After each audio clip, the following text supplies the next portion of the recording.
చూస్ country delight, live better. ఇప్పుడే country delight app ని download చేసుకోండి. కూటి కోసం కోటి విద్యలు అంటారు. ఎవరు ఏ పని చేసినా అది చివరకు పొట్టకూటి కోసమే. 4 మెతుకులు టైంకి తినకపోతే ఎవరు కూడా పని చేయలేనటువంటి పరిస్థితి ఉంటుంది. అందుకే అన్నం పరబ్రహ్మ స్వరూపం అంటారు. కానీ అందరికీ అది అందుబాటులో ఉంటుందా అంటే ఏమో, కొంతమందికి ఉండకపోవచ్చు. బట్ అలాంటి అనాథలకి, అభాగ్యులకు, అలాగే అవసరం ఉన్న వాళ్లకు కేవలం ₹1 భోజనం పెడుతున్నారు జార్జ్ అనే వ్యక్తి గత కొన్నేళ్లుగా. అది కూడా సికింద్రాబాద్ ఏరియాలో అనమాట. సో ప్రస్తుతం మనం అక్కడే ఉన్నాము. ఈయన ₹1 భోజనం ఎలా పెట్టగలుగుతున్నారు? అది చాలా టేస్టీగా ఉంటుందంట. తర్వాత కొన్ని వందల మంది రోజు కూడా ఇక్కడ తింటూ ఉంటారు. అన్ని డీటెయిల్డ్ గా జార్జ్ గారితో మాట్లాడి తెలుసుకుందాం రండి. ఏంటండి ₹1 భోజనం పెట్టాలన్న ఆలోచన మీకు ఎందుకు వచ్చింది? ఎంతో మంది అభాగ్యులకి, అనాథలకి మీరు ఈరోజు ఇలా ఫుడ్ పెడుతున్నారు. ఎందుకు ఇలాంటి ఆలోచన వచ్చింది? ఏం చూసి మీరు ఇన్స్పైర్ అయ్యారు? నేను కూడా వలస కార్మికుడిలాగా హైదరాబాద్లో బ్రాంచ్ ఆఫీస్ ఉండి బెంగళూరులో పని పైన వెళ్ళడం, కొన్నిసార్లు బాంబేకి వెళ్ళడం జరిగేది. ఆ పని మీద వెళ్ళినప్పుడు డబ్బులు ఉండేది, జీతం వచ్చేది, కానీ మనకు నచ్చిన అన్నం దొరకకపోయేది. ఆకలి టైంలో పిచ్చోళ్ళలాగా గల్లీల్లో వెతుకుతుండేది. బాబు ఇక్కడ మీల్స్ ఎక్కడ దొరుకుతాయండి, అక్కడ వెళ్ళండి అని ఏదో ఒకటి దొరికితే తృప్తి చెందేది. ఆకలి విలువ అంటే ఎంత డబ్బులున్నా అని కాదండి, ఎన్ని డబ్బులున్నా కానీ కొన్నిసార్లు మనకు కావాల్సింది దొరకదు కదా. సో అలా చూస్తూ మళ్ళీ తర్వాత నేను అనాథ వృద్ధుల ఆశ్రమం నడిపించేటప్పుడు చాలామంది వలస కార్మికులే దెబ్బతిని వచ్చేది. వలస కార్మికుడు పనిచేయడానికి వస్తాడు ఇక్కడ 3 రోజుల కోసం. సడన్గా రాత్రి ఎవరో తాగిపిస్తారు, రోడ్డు మీద యాక్సిడెంట్ అయిపోతుంది, వాడిని హాస్పిటల్ వేసేస్తారు. వాడికి అన్నం ఉండదు. వాడికి తీసుకొచ్చిన తర్వాత వాడికి కావాల్సింది అన్నమే. ఆ అన్నం తిన్నాక వాడు మనవాళ్ళు అని అనుకుంటాడు. అప్పుడు ఆహా, మన వాళ్ళు అన్నం పెట్టారని. సో వాడిని అడుగుతుండేది, ఎందుకు ఇక్కడికి వచ్చావు అంటే, పని చేసుకోవడానికి వచ్చాను సార్, ఇట్లా సడన్గా అయిపోయింది, ఎవరు లేరు నాకు తెలిసిన వారు, అన్నం పెట్టేవాళ్ళు ఎవరు లేరు, టిఫిన్ తెచ్చేవాళ్ళు ఎవరు లేరు అనేది. So okay right. సో ఆకలి అనేది కూడా ఇంకా మన దేశంలో ఉంది, దాన్ని అడ్రస్ చేయలేకపోతున్నామేమో అనిపిస్తుంది. సో తర్వాత నేను 2-3 సంవత్సరాలు గాంధీ హాస్పిటల్ దగ్గర అందరూ చేసేలాగా అన్నదానం చేయాలి అంతే అనుకొని గాంధీ హాస్పిటల్ దగ్గర, క్లాక్ టవర్ దగ్గర అన్నదానం చేసేది.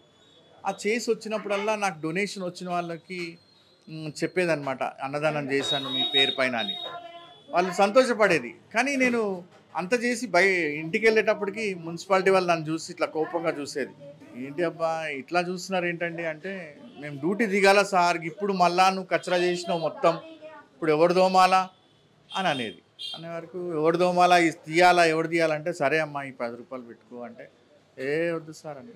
సో నాకేమనిపించింది అంటే, నేను ఎక్కడో సాటిస్ఫై చేయట్లేదు. అన్నదానం అనేది మాట ఉంటుంది కానీ ఎన్నో రకాలుగా అన్నదానాలు ఉన్నాయి, కానీ నేను చేసిన దాంట్లో సాటిస్ఫాక్షన్ లేదని అనిపించింది. సో నేను అన్ని సిటీలో అక్కడిక్కడ తిరుగుతూ ఉన్నాను, చూస్తున్నాను ఎక్కడెక్కడ ఏ విధంగా చేస్తున్నారని.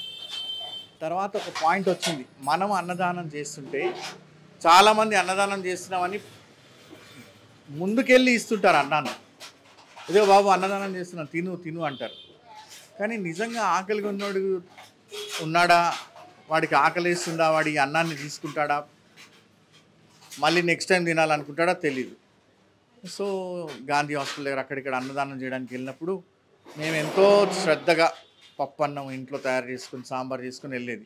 కానీ అక్కడ ఏదో పెళ్లిలో మిగిలిన బిర్యానీ తీసుకురాగానే మనుషులందరూ అటు వెళ్ళిపోయేది. 1-2 గంటలు నిలబడాల్సింది మళ్ళీ అన్నదానం చేయాలంటే. అట్లా ఏంది ఇది అసలు, అన్నదానానికి టైమింగ్ లేదు, పంక్చువాలిటీ లేదు ఎక్కడైనా కానీ. ఎప్పుడో ఒకసారి మనుషులకు తెలియదు ఎక్కడ దొరుకుతుందో. అంటే అక్కడ మనుషులు ఎట్లా ఉన్నారంటే, ఈ పూట దొరుకుతుందో నెక్స్ట్ టైం దొరుకుతుందో లేదో అని కట్టుకొని పెట్టుకుంటున్నారు. అట్లా అయిపోయింది పరిస్థితి. మీరు ఎక్కడైనా చూడండి, చాలామంది అన్నం తీసుకున్న తర్వాత తిని ఒక పాకెట్ పెట్టుకుంటారు, ఎందుకంటే నైట్ దొరుకుతుందో లేదో అని. బికాస్ నైట్లో ఎవరు అన్నదానం చేస్తారో లేదో తెలియదు. సో ఇవన్నీ చూసిన తర్వాత ఇండియాలో రీసెర్చ్ చేసి బాగా ఎక్కడెక్కడ ఏ విధంగా అన్నదానం చేస్తున్నాను చూసి గౌతమ్ గంభీర్ గారిని చూసినప్పుడు అనిపించింది, ఇదేదో బాగుంది. కానీ ఆయన క్రికెట్ ప్లేయరు, ఆయనకంటే ఈజీగా ₹1 ఇవ్వచ్చు, మరి నా పరిస్థితి ఏంటిది అని అనుకున్నాను. కానీ భగవంతుడు గొప్పోడు అనుకున్నాను. సరే చేస్తాడు, సహాయం చేస్తాడు, ధైర్యంగా ముందడుగు వేద్దాము, మన డోనర్స్ ఉన్నారు, వాళ్ళే సహకరిస్తారు, భగవంతుడు సహకరిస్తాడు, వెళ్ళిపోదామని. ఈ ప్లేస్ చూసినప్పుడు ఇది పైన కూలిపోయి ఉండింది, ఇది వాడకంలో లేదు ఈ షట్టర్. సో ఈ షట్టర్ వాడకంలో లేకుంటే ఈ ఓనర్ని అడిగాను, ఒక 2 గంటల పాటు ఇవ్వండి అన్నదానం చేస్తాను, సరే అని. సో మొదటి రోజు ₹1 పెడుతుంటే అందరు ఫ్రీగా ఇస్తున్నారని లైన్ కట్టారు. ₹1 అనేసరికి వెళ్ళి ₹1 ఇచ్చి తింటున్నారు. ₹1 కానీ ఇందులో నేను ఏం చూసానంటే, ఇందులో వేస్టేజ్ అవ్వదు, పేపర్ ప్లేట్స్ పడేయడం ఉండదు, వాటర్ ప్యాకెట్స్ చించేయడం ఉండదు. ఎంత తినాలో అంత తినేసి పక్కన ప్లేట్లు అక్కడ పెట్టేస్తారు. ఆ ప్లేట్లు మళ్ళీ నేను కడుక్కొని మళ్ళీ రేపటి మీరే కడుక్కోవాలి. మేమే కడుక్కుంటాం. ఎందుకంటే అండి ఏదో షార్ట్ కట్లో వెళ్దాం అనుకుంటే కచ్చరా అయిపోతుంది ఇక్కడంతా. సో బెటర్ అది. మళ్ళీ వాటర్ క్యాన్ పెడతాం, వాటర్ బాటిల్ పెడతాం, అక్కడ కావాల్సినట్టు తాగి వెళ్ళిపోతాం. సో వేస్టేజ్ అనేది చూస్తున్నాము. ఎంతమందికి పెడతారు మీరు? ప్రతిరోజు 250 నుంచి 300 మంది తింటారండి. మీకు ఎంత ఖర్చు అవుతుంది పర్ డే? ప్రతిరోజు 3000 రూపాయలు ఖర్చు అవుతుందండి దీనికి. మీకు వచ్చేది? మాకు వచ్చేదంటే ఏంటంటే మా సంస్థ 300 రూపాయలే. అంతే కదా. డొనేషన్ ఎవరన్నా 3000 ఇస్తే 300 మందికి తింటారు అంతే. లేదంటే మీరు పెట్టుకోవటమే. మేము పెట్టుకోవటం అంటే అండి, కొంతమంది ఏమంటారు డబ్బులు ఇవ్వలేము బాబు, ఏదో బియ్యం సంచి ఇస్తున్నాను వాడుకో అంటే, అది ఇలాంటి టైంలో వాడుకుంటాం. ఏ టైంలో అయితే స్పాన్సర్ ఉండడో ఆ టైంలో వాడతాం. ఈ మధ్య పితృపక్షం అని నడుస్తుంది కదా, ఇదో ఇలా నువ్వుల లడ్డు బెల్లం అలా పెట్టి ఇవ్వమంటున్నారు స్పాన్సర్స్. సో అలా పెట్టి ఇస్తున్నాం. ఏమేం చేస్తుంటారండి ఈరోజు? వెజ్ బిర్యానీ. ఈరోజు కిచిడి కట్ట అండి, అంటే పచ్చిపులుసు ఇంకా కిచిడి అన్నం. నిన్న పప్పు అన్నం, దానికన్నా ముందు టమాటా రైస్, రైతా, అట్లా ప్రతిరోజు చేంజ్ చేస్తుంటామండి. రోజు రెగ్యులర్ గా వచ్చే వాళ్ళు ఉంటారా అండి? చాలా మంది ఉన్నారండి. ర్యాక్ పికర్స్ ఉన్నారు, స్విగ్గీలో ఉన్న వాళ్ళు వెళ్ళే వాళ్ళు ఉన్నారు. ఇక్కడ రోడ్డు మీద పేపర్స్ ఏరుకుంటారు, అలాంటి వాళ్ళు వస్తుంటారు. రిక్షా వాళ్ళు వస్తారు, ఇక్కడ దగ్గర ఉన్న రిక్షా వాళ్ళు. మళ్ళీ ఇక్కడ పని చేయడానికి వలస కార్మికులు వచ్చి ఇక్కడ రూమ్ తీసుకొని ఉంటారు. ఒక రూమ్లో 3-4 ఉంటారు. వాళ్ళు ఈ టైంకి వచ్చి తినేసి వెళ్తారు. ఉన్నారండి. సో ఇదండి. మా ఇంట్లో ఏమన్నారండి, ఇప్పుడు ఇట్లాంటి సంస్థ నడిపిస్తున్నప్పుడు కొంచెమన్నా సాక్రిఫైస్ ఉంటుంది. మా వాళ్ళు దానికి ఏమో అభ్యంతరం చెప్పరు. సో ఏంటంటే 1 రూపీ అనేది విచిత్రంగా అనిపిస్తుంది. సో నాకు కూడా భయం వేస్తుంది గట్టిగా ఆలోచిస్తే. చాలామంది ఇక్కడ నించొని లెక్క చేస్తారు, 1 రూపీకి జార్జ్ ఏం మిగులుతుంది జార్జ్ అంటారు. ఏం మిగిలించుకుంటాం సార్ మనం? ఇట్స్ నాట్ ఏ బిజినెస్ కదా, వాళ్ళకి తృప్తి చెందుతుంది. ఎందుకంటే దానికి ఒక రీజన్ ఉందండి. గాంధీలో వరుసగా లైన్లో నిలబడ్డప్పుడు స్విగ్గీ వాడు నిలబడ్డాడు, ఆటో వాడు నిలబడ్డాడు, మెడికల్ రిప్రజెంటేటివ్ నిలబడ్డాడు. వాళ్ళు చూసి ఆ బట్టలన్నీ చూసి పక్కన వెళ్ళిపోతారు. ఆ భేదాలు అక్కడ కనిపిస్తాయి. ఇక్కడ ఏముందంటే ఎటువంటి వాడైనా రూపాయి ఇవ్వడం, తీసుకోవడం, తినడం. ఆ రెస్పెక్ట్, ఆ డిగ్నిటీ ఉంటుందండి వాళ్ళకి. ఏ బట్టలు వేసుకున్నాడు, ఎలాంటి వాడని చూడమన్నమాట. 1 రూపీ ఇచ్చాడా మనం మర్యాదగా ఇవ్వాల్సిందే. ఇస్తున్నారండి, ఇప్పుడు ఇస్తున్నారు, చేంజ్ ఇస్తున్నారు. కొంతమంది స్కాన్ చేస్తున్నారు, లేదంటే 1 రూపీ స్కాన్ చేస్తారు. ఇంకా స్కాన్ చేస్తారంటే అనుకోవచ్చు వాళ్ళ పరిస్థితి ఎలా ఉందని. అలా స్కాన్ చేస్తారు, లేకుంటే ఎదురుగా సులభ్ కాంప్లెక్స్కి వెళ్ళి 1 రూపీ చేంజ్ తెచ్చి ఇస్తారు. అంటే ఆ 1 రూపీకి వాల్యూ తెలుస్తుంది ఈరోజు. 1 రూపీకి భోజనం కాదండి అసలు ఈరోజు ఏమీ రాదు. కానీ ఆకలి విలువ లేదండి. అంటే 10 రూపాయల వరకే చాలండి. ఎక్కువ ఇంకా ఇందులో కర్రీస్ పెట్టి ఏం పెట్టమండి. ఎందుకంటే కర్రీస్ పెడితే సరిపోదు, ఇంకేదైనా స్వీట్ పెడితే సరిపోదు, పాపడా సరిపోదు, కొట్లాట్లు అవుతాయి. సింపుల్ ఒక ముద్ద తింటే అబ్బా చాలరా నాయన అనుకోవాలి. అంతే కదండి. సో మధ్యాహ్నం భోజనానికి కొంచెం ఇంపార్టెన్స్ ఉంది కదండి. మన వాళ్ళు ఎంత దూరము మధ్యాహ్నం కొంచెం అంతే అండి. థ్యాంక్ యూ అండి. నాకు 3 పిల్లలు అండి. ఒక పిల్లోడు BSc నర్సింగ్ చేస్తున్నాడు, పాప ఇంటర్మీడియట్ చేస్తుంది, లాస్ట్ 8th క్లాస్ చదువుతున్నాడు. మా మిస్సెస్ టీచర్గా జాబ్ చేస్తున్నాడు. అంటే మా ఆర్గనైజేషన్లో ఇది 1 ఆఫ్ ద వర్క్ అండి.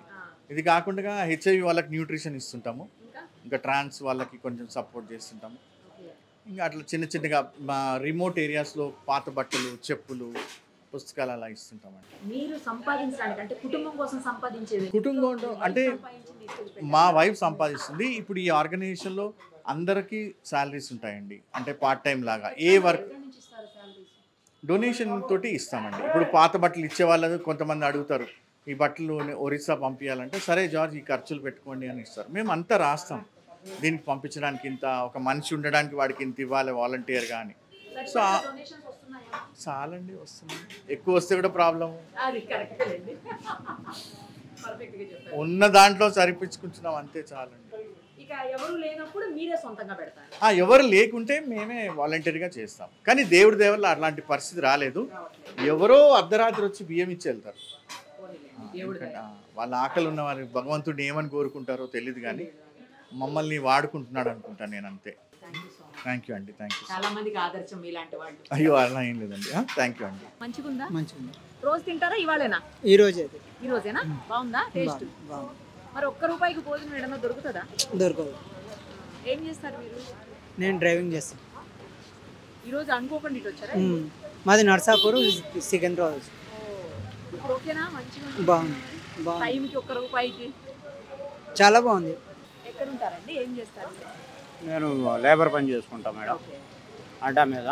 ఓకే. ఇక్కడికి వచ్చి డైలీ తింటాం. అవునా? డైలీ డైలీ తింటాం. ₹1 ఎలా అనిపిస్తుందండి? భోజనం బాగుంటుందా? బాగుంటుందండి. రోజు ఇదే పెడతారా ఎట్లా? అంటే మారుస్తూ ఉంటారు ఐటమ్, వేరే వేరే వేరే వేరే మారుస్తారు. కాట్ రైసు, పులిహోర అట్లా అట్లా రకరకాలు. ఒక రోజు ఒక పప్పు అన్నం కూడా అట్లా పెడతారు. స్వీట్ కూడా మారుస్తారు డైలీ. మంచిగా ఉంది. డైలీ వస్తాం ఇక్కడ, ఇంకా ఎక్కడ పని చేసినా కానీ ఇక్కడికే వస్తాం. ఎంత దూరం నుంచి వస్తారు? మ్యాక్సిమం ఒక 5 కిలోమీటర్లు ఈ మధ్యలో సర్కిల్లో పెట్టుకున్నా కానీ మరి అక్కడ డబ్బులు పెట్టి కొనాలంటే ఏం కొనడం, ₹50 ₹60 పెట్టి ఒక ₹10 ఛార్జీ పెట్టుకున్నా కానీ ఇక్కడికి వచ్చి తింటాం. ఎక్కడి నుంచి వచ్చారు? ఇక్కడికి ఎందుకు వచ్చారు? వచ్చింది బాధ్యత కూడా భోజనానికన్నా తెలుసా ఇక్కడ ఉంటుందని? ఉంటుంది అంతే. అంటే ఇంతకుముందు ఎప్పుడైనా వచ్చారా? చాలాసార్లు అవునా? టేస్ట్ ఎలా ఉంది? చాలాసార్లు వచ్చినా చాలాసార్లు డొనేషన్ కూడా అవునా? ప్రతి అమావాస్య రోజు డొనేషన్ చేస్తాను మా అమ్మ పేరు మీద. అప్పుడు 200, అప్పుడు 100, అప్పుడు 300 ఫోన్పే చేస్తాను. నేను కూడా టేస్ట్ బాగుంటుందా? బాగానే ఉంటుంది. చాలా నుంచి వస్తుంది. నచ్చిందా టేస్ట్ అయితే? టేస్ట్ నచ్చింది. ఇలా ₹1 భోజనం అంటే చాలా. అది ఏంటంటే మనం ఇచ్చినాం అనుకో 200, 300. అయితే ఒక మంచిగా అంటే ₹10 అంట. ఇప్పుడు మనం ఇచ్చే 200 ఇస్తే 20 మంది తినవచ్చు కదా. అట్లా ₹10 ఖర్చు అవుతుంది. 10. Okay okay. మామూలుగా అయితే ₹1, వాళ్ళు పెడితే 10. అట్లా ఏది ఒకసారి మా వాళ్ళు కూడా డొనేషన్ చేస్తారు, మా ఫ్రెండ్స్ వాళ్ళని. సుమన్ టీవీలో మీ పర్సనల్ అండ్ బిజినెస్ ప్రమోషన్స్ కోసం కింది నెంబర్కి కాంటాక్ట్ చేయండి.